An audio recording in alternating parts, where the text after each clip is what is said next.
Donc voilà. Dans la vie, on prend tous des coups dans la tronche, des trucs auxquels on s'attend pas, des coups durs, c'est pas prévu. Vous voulez démarrer votre bagnole un matin, elle démarre pas. Ou votre trottinette électrique, comme ça m'est arrivé. Ou alors vous sortez et puis d'un seul coup il y a une grève, ou j'en sais rien, un truc que vous n'avez pas prévu, parce que vous avez. Voilà, ça arrive à tout le monde, on n'a pas prévu les choses. Donc il peut y avoir une perte d'emploi, une séparation, une perte amicale. On peut s'engueuler avec quelqu'un, puis d'un seul coup, hop, on se parle plus pour diverses raisons.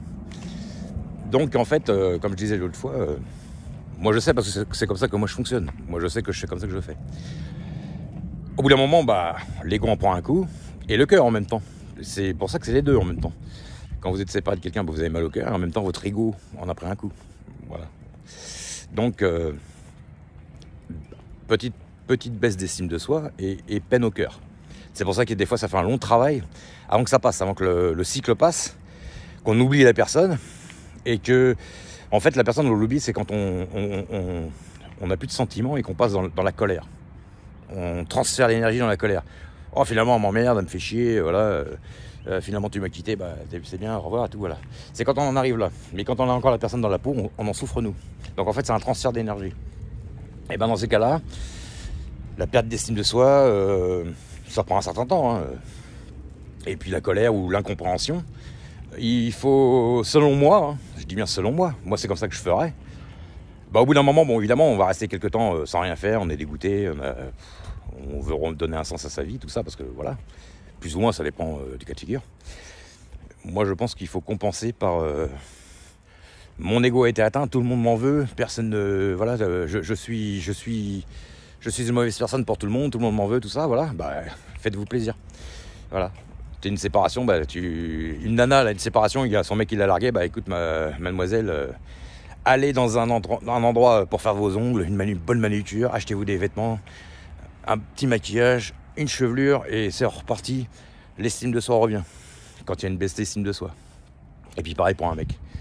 Le mec qui s'est fait larguer, ça arrive à tout le monde, ou qui perd son boulot, voilà, au bout d'un moment, on reste un moment dans l'introspection, la période intermédiaire, comme l'automne avant l'hiver. Et c'est pareil, moi c'est ce que je ferais. Tu te fais plaisir, tu t'achètes un truc, voilà, tu te fais un voyage, ou tu sors avec tes potes, ou voilà. Mais à partir du moment où on reste dans la bonne énergie, c'est-à-dire qu'on y pense, à partir du moment où on reste dans l'énergie, où on focus dessus, on change pas, quoi, voilà. On a une blessure, on reste fixé là-dessus. Pourquoi il m'a fait ça ? Pourquoi ? Est-ce que c'est moi le problème ? Oui, non, bon, pour quelle raison ? Pourquoi il m'a dit ci ? Pourquoi il m'a dit ça ? Pourquoi c'est moi, voilà, à ce moment-là ? Enfin bref, on se pose plein de questions. Est-ce que c'est moi qui n'étais pas assez bien, ou pour moi c'est elle qui va pas, ou c'est lui qui va pas?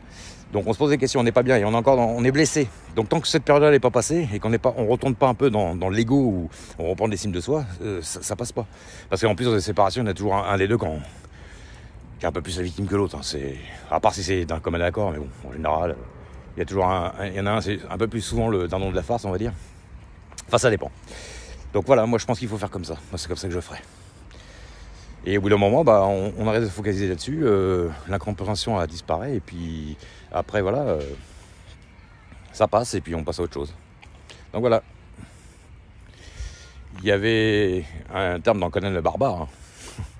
Il disait « Ce qui ne nous tue pas nous rend plus forts ». Voilà. En fait, tant que quand t'es pas passé de ta polarité négative à la polarité positive, ça n'avance pas. En fait, il faut savoir lâcher ce qu'il y a derrière et aller vers de l'avant. Et c'est à ce moment-là, que la période intermédiaire, que tout se joue, quoi, en fait. Voilà.